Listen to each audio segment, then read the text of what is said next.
नर्मदे हर. जय जय रघुवीर समर्थ. मी शुक्लतीर्थ इथं आहे आणि इथे मला एक नर्मदा परिक्रमावासी मित्र भेटले मला आणि त्यांच्याबरोबर बोलते वेळेस बरीचशी माहिती मिळाली. ते स्वतः ऑस्ट्रेलियामध्ये असतात.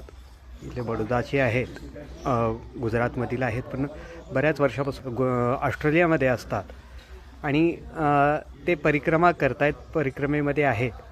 त्यांच्याकडून आपण व्यवस्थित सगळी माहिती घेऊया. नर्मदे हर जी. नर्मदे हर. आपका नाम? मेरा नाम जिगर अमृत भाई ठाकुर जी. मैं बड़ौदा का रहने वाला हूँ जी. मेरा एजुकेशन GSF स्कूल में 12वीं तक हुआ. उसके बाद मैंने बैचलर्स किया, उसके बाद मास्टर्स किया LD इंजीनियरिंग कॉलेज अहमदाबाद जी. और उसके बाद जॉब के सिलसिले में now I am in Melbourne. जी. तो लास्ट 14 साल से मैं इधर हूँ, ऑस्ट्रेलिया ऑस्ट्रेलिया में. जी. जी. हाँ, परिक्रमा एक कितनी? हाँ, परिक्रमा के बारे में मैं बताऊं तो मेरी mother she passed away when she was 50 years old. 50 साल की एज में उनकी आकस्मिक मृत्यु हो गई. घर के अंदर बाथरूम के अंदर ऑफिसर के गिर गए. जी. तो बड़ा शौक था हमारी फैमिली के अंदर कि ये कैसे हो गया. हम लोग बिलीव नहीं कर पा रहे थे, पर जो हो चुका वो उसके लिए हम कुछ कर नहीं सकते थे. हम तर्पण विधि के लिए चांदोद गए थे. तो चांदोद में महाराज श्री ने बताया कि नर्मदा जी का बहुत प्रताप है, पुण्य है, आप इनकी उपासना कीजिए. आप उसके अगर जितना मानेंगे, आप जो भी तर्पण विधि करेंगे वो उनके तक पहुँचेगी. और एक और भी रास्ता है कि आप नर्मदा परिक्रमा कर सकें तो वो आपकी फैमिली के लिए भी अच्छा होगा. जी. तो मेरे मस्तिष्क में ये आया कि हम लोग कर सकते हैं नर्मदा परिक्रमा. तो पहले चैलेंज ये था कि हम लोग करेंगे ऐसे, क्योंकि हमको कुछ पता नहीं था. करना चाहिए ये पता था, पर कैसे करें वो नहीं पता था. तो मेरे पास जैसे तैसे करे मैंने 1.5 लाख रुपये इकट्ठा किए. मैंने एक पुरानी कार खरीदी. मैं खुद जाने वाला था कार ड्राइव करके, क्योंकि मेरे पास दिन कम थे. मैं मेरे पिताजी को पूछा तो वो भी रेडी हो गए. तो वो मेरे साथ 15 दिन चले. मेरे चाचा की बात करें, इधर आ जाइए. मेरे चाचा जी की बात करें तो वो जॉब कर रहे थे कॉलेज के अंदर. तो उनको छुट्टियाँ का कोई प्रबंध नहीं हो रहा था. पर उनके मैनेजर को जब पूछा कि किधर जाना है, क्यों आपको अचानक से इतनी रजा चाहिए, तो उन्होंने बोला कि नर्मदा परिक्रमा है. तो उन्होंने जो पहले ना बोला था उनका भी हाँ हो गया. तो ये पहला चमत्कार था माता का. दूसरा, मेरे चाचा जी थे, वो मेरे कज़िन चाचा जी थे, बट उन्होंने बोला मैं भी ज्वाइन करता हूँ. वो कॉन्ट्रैक्ट पे जॉब पे जाते थे.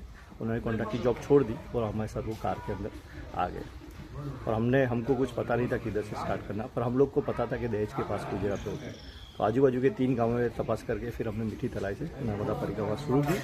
और हम देखते देखते, नक्शा देखते देखते, लोगों को पूछते पूछते हम अमरकंटक पहुँचे. और अमरकंटक से हमें ज़्यादा हमको विस्तृत जानकारी मिली और फिर हमने परिक्रमा पूर्ण की.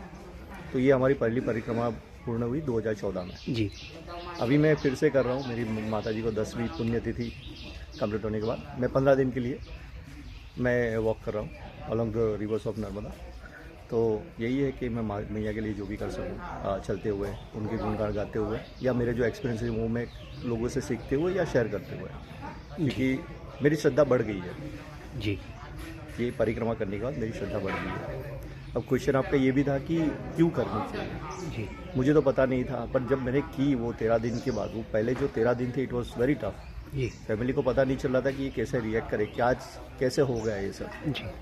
पर जब हम गए और जब हमने अस्थियाँ विसर्जित की, हमने देखा कि मेरी माँ के अस्थि तो इसी जल में है. ये जल कभी सूखने वाला नहीं है. ये जल हमेशा रहेगा और आदिकाल से जला आता है. गंगा से भी पुरानी नदी है. तो पहले तो ये हो गया कि साक्षी प्रमाण है नर्मदा जी का. दूसरी बात यह है कि नर्मदा जी को देखते हुए एक आनंद आता है. इतना सैड था, फिर भी उनको देख के एक दिल में सी शांति थी कि हाँ ये इधर है, ये मेरे साथ में, ये में है, ये जाने वाली नहीं है. बस वही था. तो परिक्रमा 2 रीज़न, एक तो माँ है, वो किधर भी जाने वाली नहीं है, इधर है. आप चले जाओगे माँ रहेगी इधर. तो ये है. और तीसरा ये भी है कि आध्यात्मिक की तरफ देखें तो लोगों से आप जब मिलते हो, उनके विचार परामर्श जब आप करते हो, तो आपको नई चीज़ें सीखने को मिलती है. जी. संतों का दर्शन होता है, शिवलिंग के दर्शन होते हैं, फिर जो भी देवता है उनके भी दर्शन होते हैं. फिर वॉलंटियर्स आपको मिलते हैं. जी. वो कोई भी कमर्शियल आपसे एक्सपेक्टेशन नहीं है कि आप मुझे ये दे दो, आप मुझे वो दे दो। ऊपर से आपको पैसे देते हैं, ये ले लो महाराज 10 रुपये, ये ले लो 20 रुपये। छोटा बच्चा आके आएगा, आपको थमाएगा, ये लो सेव मोमरा का पैसा, मैंने खा लिया, नहीं फिर भी आप लीजिए। ऐसे ऐसे लोगों के आपको दर्शन होंगे तो आपको पता चलेगा कि मानवता अभी भी है जिंदा है। और लोग सिर्फ पैसे के लिए करते नहीं हैं। तो एक चीज़ सीखने की ये मिलती है कि पैसे के लिए, पैसा सिर्फ विनिमय का एक माध्यम है और कुछ नहीं। जी पर जो भावना है नदी की तरफ, माँ नर्मदा की तरफ या लोगों की तरफ, वो अभी भी जीवित है। चमत्कार तो बहुत होते हैं। जी जी जी जी, आप तो परदेश में रह के आए हुए, जी, जी। वहाँ का कल्चर तो बहुत अलग है। जी हाँ, और भारत का कल्चर तो पूरा अलग है। जी जी। आपको क्या लगता है दोनों में डिफरेंस? मुझे ऐसा लगता है कि इंडिया में होते हुए शायद पता नहीं हो भी सकता था मुझे, बट बाहर जब जाते हो तो आपको ज़्यादा ज़रूरत होती है आपके देश के कल्चर की। ओह, जब आप मिस करते हो ज़्यादा कि हाँ मेरे देश में तो ये था, आप कंपैरिजन करते हो, बट आप कॉन्ट्राडिक्शन भी जहाँ पे होता है तहाँ पे आप क्वेश्चन का आंसर ढूंढने के लिए भारत में आते हो जी और सोचते हो कि ये चीज़ ऑस्ट्रेलिया के अंदर भी मरे रिवर और डार्लिंग रिवर, दो बड़ी रिवर्स है, 2 स्टेट में से बहती है, बट उसका कोई ऐसा पूजन विधि या ऐसा कुछ नहीं है। ये सिर्फ भारत में वो गाना है ना मनोज कुमार जी का, मेरी देश की धरती। जहाँ नदियों को भी माता कह के जी, जी, बुलाते हैं। जी तो ये कल्चर है, वो दूसरे कोई कंट्री में नहीं मिलेगा। जी जी।